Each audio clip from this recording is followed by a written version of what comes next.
10 నిమిషాలు 10 minutes.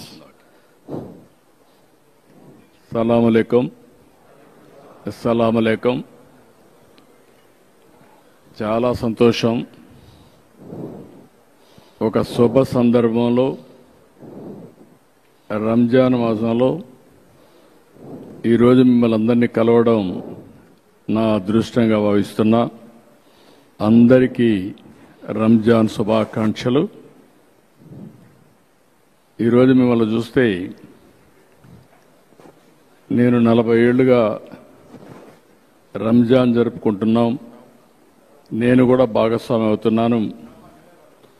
అయితే మీ అందరిని చూసినప్పుడు ఒక క్రమశిక్షణ, ఒక దాతృత్వం, ధార్మిక చింతనల కలయికే ఈ యొక్క రంజాన్ మాసం. అత్యంత పవిత్రమైన మాసం. మనం అందరం కూడా పవిత్రమైన భావంతో ఈ రంజాన్ పండుగ జరుపుకుంటున్నాం. ఈరోజు మీరందరినీ చూస్తే ఉదయం నుంచి ఇప్పటి వరకు నీళ్లు కూడా తీసుకోకుండా ఇప్పటి వరకు దీక్షలో ఉన్నారు. ఒక కఠినమైనటువంటి దీక్షతో ఉన్న మిమ్మల్ందరినీ మనస్ఫూర్తిగా అభినందిస్తున్నాను. ఇది ఒక గొప్ప ఆచారం, పవిత్రమైన ఆచారం.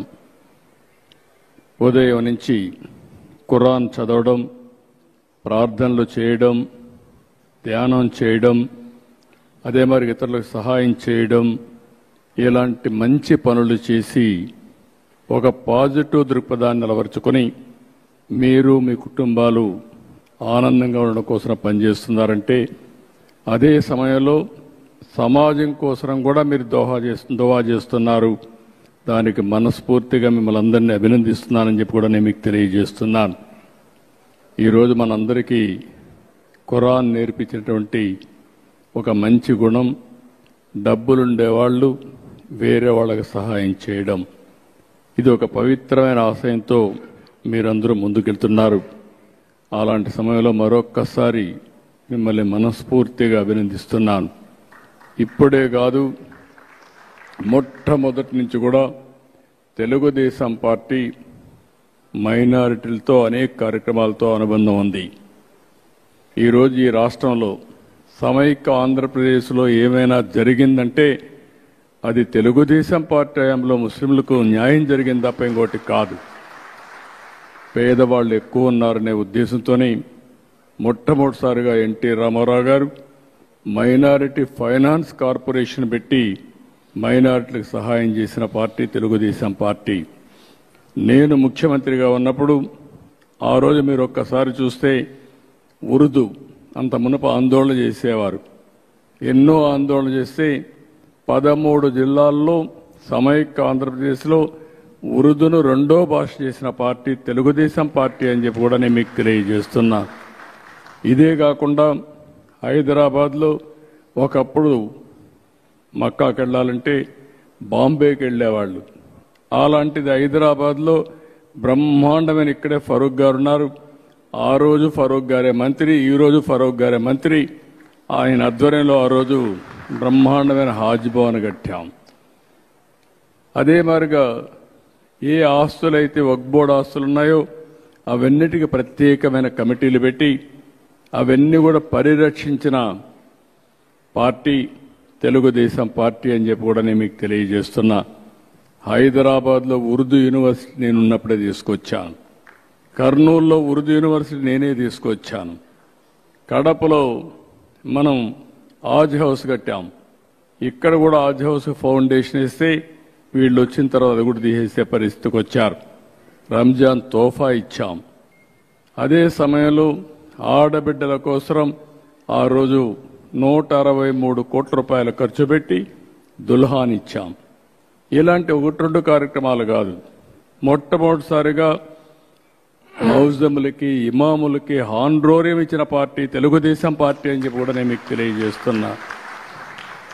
ఈరోజు మళ్ళీ 5,000 రూపాయలకు పెంచాం, 10,000 రూపాయలకు పెంచాం. ఎవరైతే ఇమాములు ఉంటారో వాళ్ళు ఎలిజిబిలిటీ ఉంటే ప్రభుత్వ కాజీల కింద వాళ్ళు నియమించే పరిస్థితికి వచ్చాం. ఆర్థిక సహాయం చేశాం, అనేక కార్యక్రమాలతో ముందుకు పోయాం. ఈరోజు నేను ఒకటే మీకు తెలియజేస్తున్నా, ఈ సంవత్సరం బడ్జెట్లో మీరు ఒకసారి చూస్తే 5,000 కోట్ల రూపాయలు, 5,300 కోట్లు పెట్టాం. పోయిన సంవత్సరానికంటే 1,300 కోట్ల రూపాయలు ఎక్కువ పెట్టిన పార్టీ తెలుగుదేశం పార్టీ. అదే మాదిరిగా జీవో నెంబర్ 43 తీసుకొచ్చి వక్ఫ్ బోర్డుని లేనిపోని కాంట్రవర్సీలో పడేసే పరిస్థితికి వచ్చారు. దానివల్ల కోర్టు పోయి అసలు వక్ఫ్ బోర్డే పనిచేయకుండా ఉండే పరిస్థితి వస్తే ఈ ప్రభుత్వం వచ్చిన తర్వాత ఆ జీవోను రద్దు చేసి మళ్ళీ అందరితో వక్ఫ్ బోర్డు కాన్స్టిట్యూట్ చేశాం. ఆస్తులు కాపాడతాం. ఒకటే హామీ ఇస్తున్నా, మత సామరస్యాన్ని కాపాడమే కాకుండా మిమ్మల్ని అన్ని విధాలా పైకి తీసుకొచ్చే బాధ్యత తెలుగుదేశం పార్టీ తీసుకుంటామని కూడా మీ అందరికీ హామీ ఇస్తున్నాను. ఈ పవిత్రమైన మాసంలో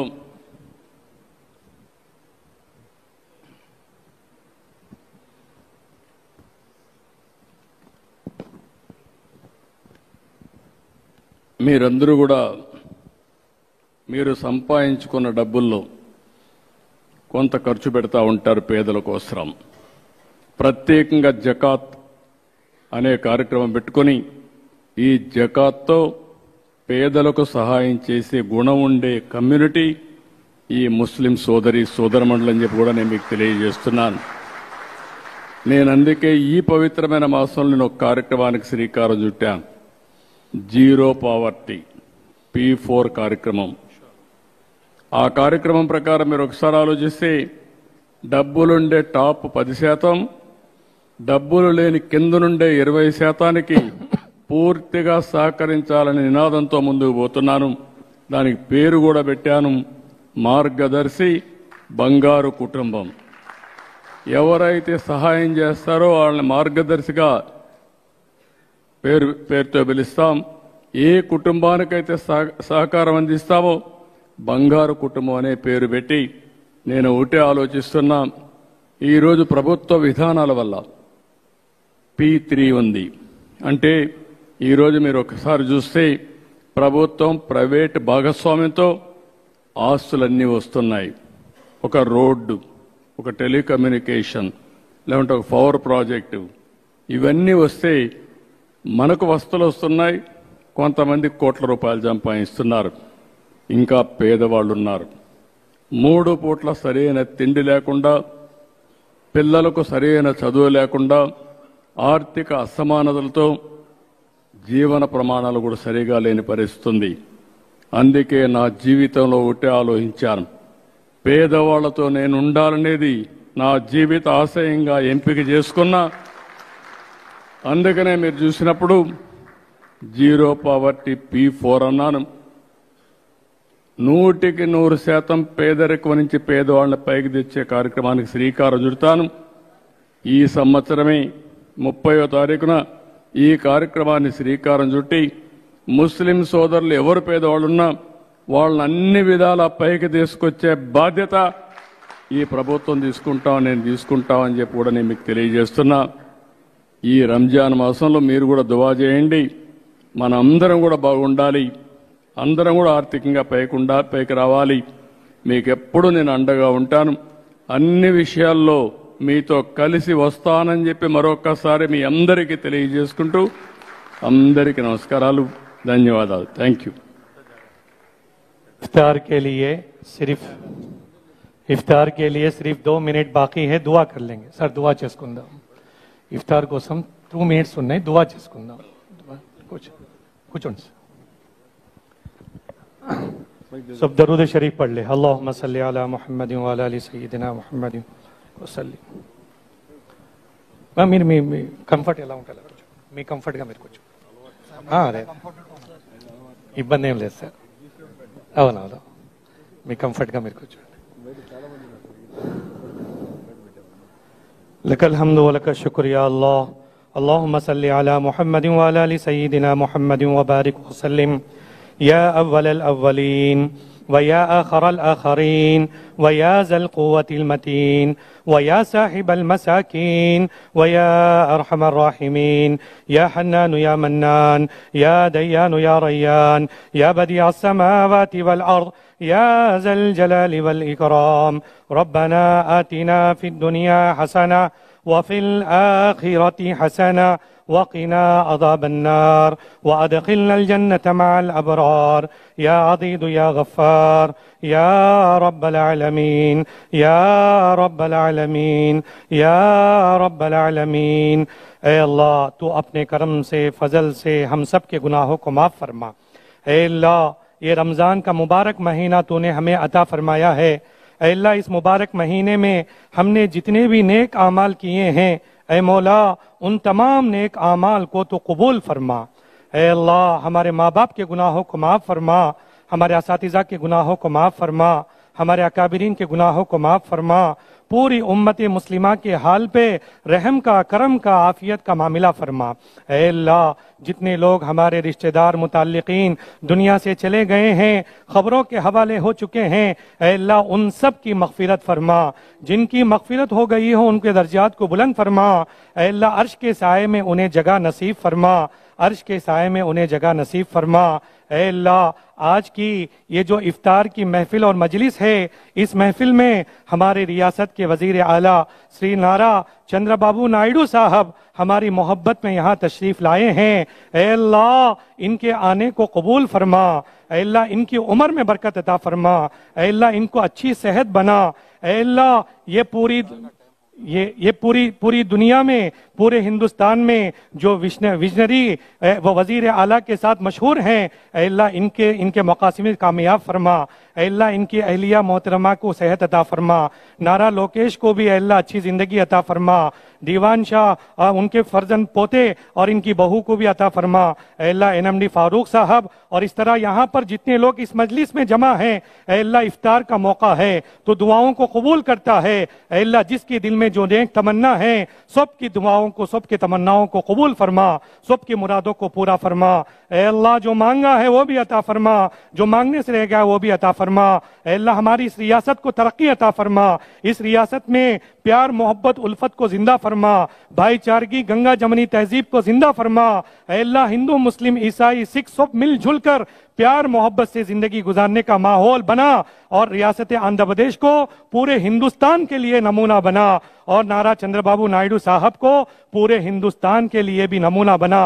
اے اللہ ہماری ان دعاؤں کو تو قبول فرما۔ وصلی اللہ تعالی علی خیر خلقہ محمد وآلہ وصحبہ اجمعین والحمد للہ رب العالمین۔ افطار کا وقت ہو گیا ہے، دعا پڑھ لے۔ اللہم لک صمت وبک آمنت وعلیک توکلت وعلی رزقک افطرت فتقبل منی۔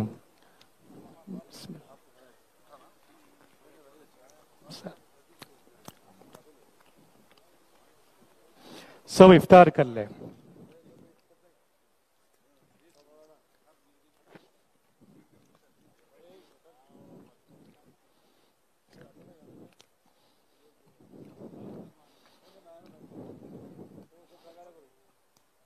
اس میں سے لے اس میں سے لے